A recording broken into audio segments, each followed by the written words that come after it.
Bienvenue dans cette vidéo. Aujourd'hui, je vais vous montrer comment investir en immobilier au Canada sans la banque. Il est possible, n'est-ce pas, d'acheter de l'immobilier au Canada sans la banque. Et dans cette vidéo, je me propose de vous donner une stratégie qui peut vous permettre, n'est-ce pas, d'acheter l'immobilier au Canada sans avoir besoin de passer par la banque.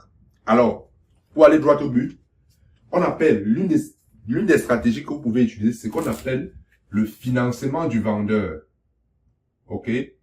Le financement du vendeur. D'accord? Mais avant d'aller dans le financement du vendeur, je vais vous expliquer comment l'achat d'une propriété de façon classique se fait. Je vais vous prendre un exemple pour vous expliquer. Je vais vous prendre le même exemple avec le cas du financement du vendeur.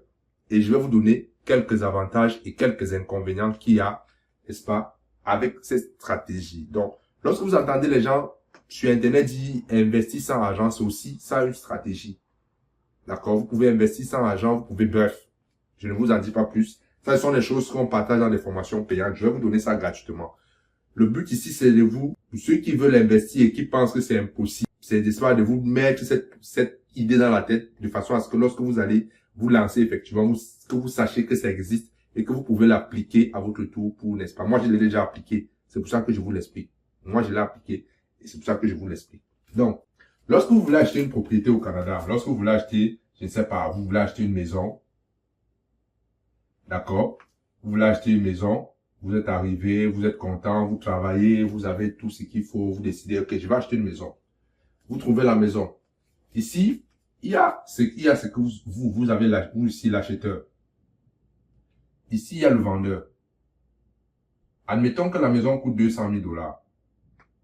Bien sûr, ces genres de maisons ne se trouvent pas dans les grandes villes, ça doit être dans les villes secondaires un peu éloignées des centres-villes. Donc, cette maison coûte 200 000 $.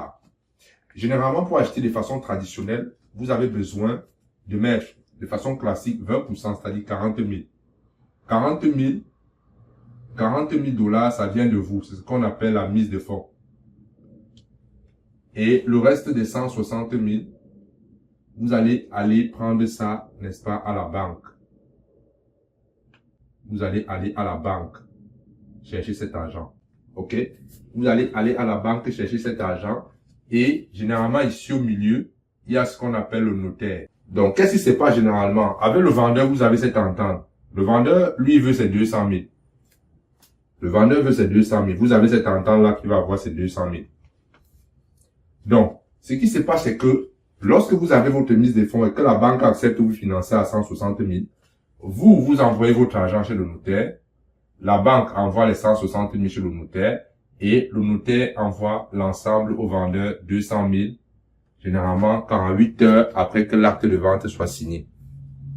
Ça, c'est le financement classique. Et pour ce financement, l'acheteur, n'est-ce pas, doit avoir la mise de fonds, doit avoir un bon score de crédit, doit avoir un emploi. OK? Il y a beaucoup d'éléments que l'acheteur doit démontrer pour que la banque fasse le prêt. Les 160 000 pour payer cette maison à 260 000. D'accord. Maintenant, lorsque vous n'avez pas de score de crédit, vous n'avez pas d'emploi, ok, vous avez quand même une mise de fonds. Admettons que vous avez 10 000 $ par exemple de mise de fonds. Vous pouvez appliquer le financement du vendeur ici. Qu'est-ce qui se passe? De façon simple, effacée pour qu'il n'y ait pas trop d'embrouille. Tout ça, ça passe toujours chez le notaire. Vous êtes ici, vous êtes l'acheteur. Ici, vous n'avez pas besoin, avec le financement du vendeur, vous n'avez pas besoin d'emploi, vous n'avez pas besoin de score de crédit. Pas besoin. Vous avez besoin d'une mise de fonds, parfois pas. Mais, généralement, il faut quand même une mise de fonds. D'accord? Donc, avec le financement du vendeur ici, admettons que vous avez ici une mise de fonds de, je ne sais pas, vous avez une mise de fonds de 20 000. La maison coûte 200 000. Et le vendeur veut, n'est-ce pas, ces 200 000. Qu'est-ce qui se passe? Vous demandez au vendeur de vous financer 180 000. Je ne sais pas si on se comprend. Le vendeur va vous financer 180 000. Ça veut dire quoi? Au lieu que c'est la banque qui prête les 180 000, c'est le vendeur qui va vous prêter les 180 000. Vous allez lui remettre, n'est-ce pas, les 20 000 chez le notaire.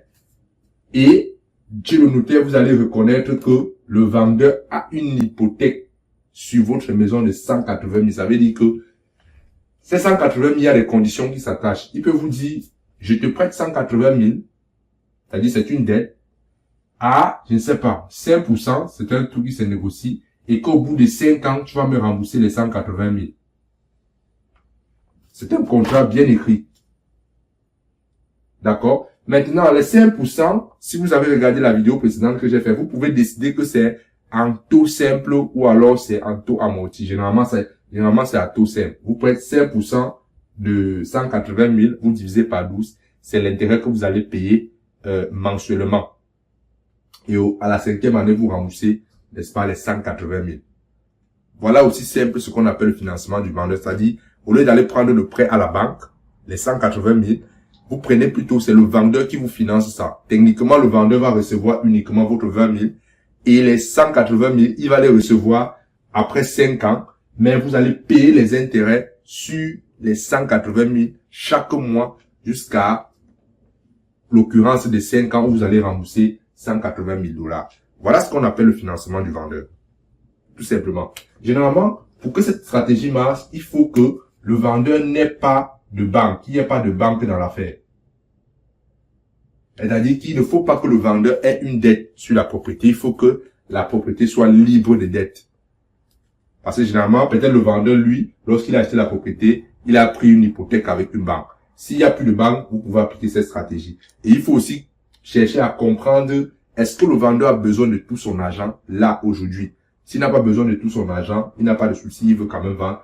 Vous lui proposez avec le taux d'intérêt, sachant qu'il va recevoir, n'est-ce pas, les intérêts de 5% de 180 000 chaque mois. Ok? Maintenant, vous également, vous devez avoir la capacité de rembourser chaque mois 5%, n'est-ce pas, de 180 000. Ok? Vous devez avoir cette capacité. Le vendeur va chercher à se rassurer que vous avez cette capacité. Vous voyez qu'ici, vous n'avez pas besoin d'un score de crédit, vous n'avez pas besoin d'emploi. Ok?